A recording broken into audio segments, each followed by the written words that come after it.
Imagine walking into a bakery with a backpack full of cash. Not a wallet, not a purse, a backpack. You stand in line. You hand over billions of dollars and walk out with one loaf of bread. No gold crust, no luxury ingredients, just bread. This isn't a metaphor. This isn't a movie. This happened. Zimbabwe once printed a $100 trillion banknote, and it still couldn't buy a bus ticket. But here's the mystery that most people miss. Zimbabwe didn't start poor. It didn't start reckless. And it didn't start with hyperinflation. In fact, Zimbabwe was once called the breadbasket of Africa. So how does a functioning economy descend into a place where money becomes trash, wages are meaningless, and bread costs billions? Was it sanctions? Was it corruption? Was it foreign pressure?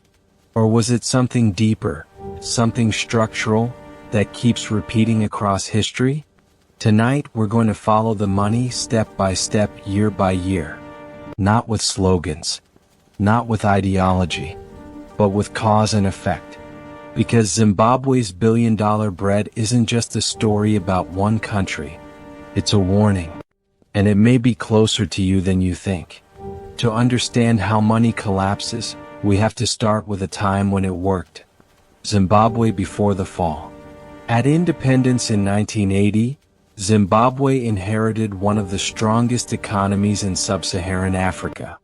Productive commercial farms, a functioning banking system, a stable currency, strong export earnings, low inflation. The Zimbabwean dollar was stronger than the US dollar. Yes, stronger. The country exported tobacco, maize, gold, manufacturing goods. This wasn't a failed state. This wasn't chaos. So what changed? The answer doesn't begin with inflation. It begins with politics, promises, and pressure. The birth of expectations. After independence, the new government faced enormous pressure. Decades of colonial rule had left. Massive inequality. Land concentrated in the hands of a few. Millions expecting rapid improvement. The government expanded. Civil service jobs, public wages, education, healthcare. All of this cost money. At first, the economy could handle it. But beneath the surface, something dangerous was forming. The gap between promises and productivity. The war veterans' turning point, 1997. In 1997, a single decision detonated the economy's foundation. The government granted unbudgeted payouts to war veterans. Lump sum payments, monthly pensions. There was no revenue to support this. So what did the state do? It printed money. Not slowly, not cautiously. It printed a lot.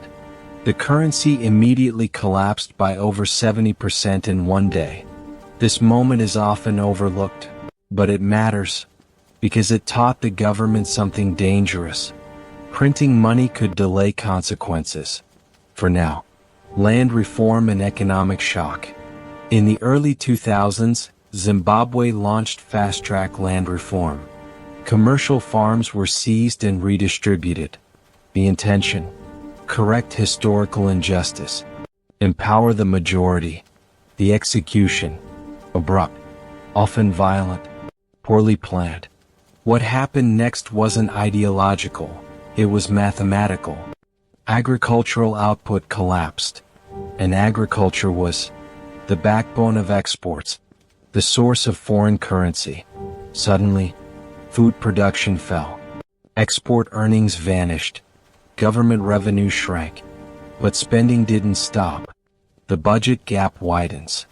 With less revenue and higher obligations, the government faced a choice. Cut spending, raise taxes, borrow externally, print money. External lenders refused. Taxes couldn't cover the gap. Spending cuts were politically dangerous. So the printing presses kept running. Inflation enters the room quietly. At first, prices rose monthly, then weekly, then daily.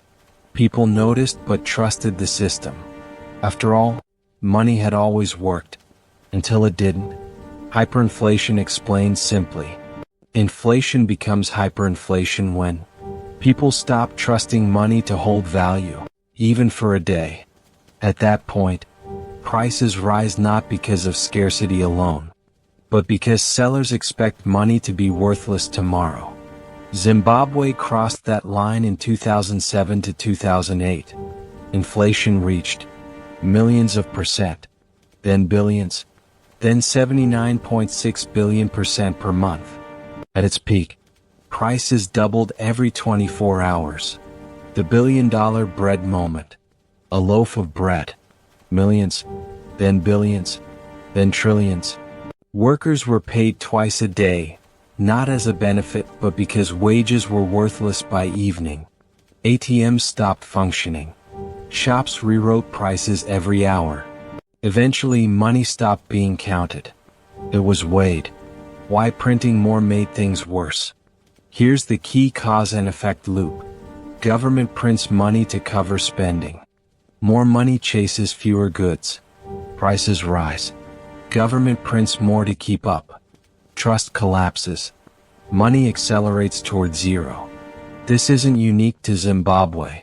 It's mechanical. The collapse of daily life. Savings vanished. Retirements evaporated. Teachers, doctors, and civil servants quit, bartered, emigrated. Hospitals ran without supplies. Fuel disappeared. Electricity failed. The middle class, once stable, was wiped out. Dollarization, the emergency brake. In 2009, Zimbabwe did something radical. It abandoned its own currency. People used US dollars, South African rand, Botswana pula. Inflation stopped almost overnight. Not because the economy healed, but because printing ended. Money worked again. But trust was gone. Reintroducing the Zimbabwe dollar. Years later, authorities tried to revive a local currency. The result? Inflation returned. Why? Because the root cause wasn't fixed. Fiscal discipline. Institutional trust. Production capacity. You cannot restore faith in money by decree. Money is belief. Once broken, it's hard to repair. Here's the uncomfortable truth. Zimbabwe isn't alone. History repeats this pattern. Weimar Germany, Venezuela, Yugoslavia, Argentina, multiple times. The steps are always similar. Check. Deficit. Printing. Denial. Collapse. Even today, global debt is at record levels. Money supply expansions are unprecedented. Trust in institutions is fragile. The scale differs. The mechanism doesn't. Inflation isn't just numbers. It's moral. It punishes savers, workers, the poor. It rewards debtors, asset holders, those closest to money creation. Zimbabwe shows us what happens when money stops being a store of value and becomes a political tool. 3 takeaways. 1. Inflation is a process, not an event. It starts quietly. It accelerates suddenly. Then it explodes. 2. Printing money buys time, not solutions. Every note printed delays pain, while increasing future damage. 3. Trust is the real currency. Once lost, no amount of zeros can bring it back.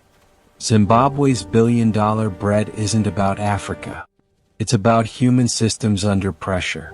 Whenever governments promise more than economies can produce, money becomes the bridge, and eventually the victim.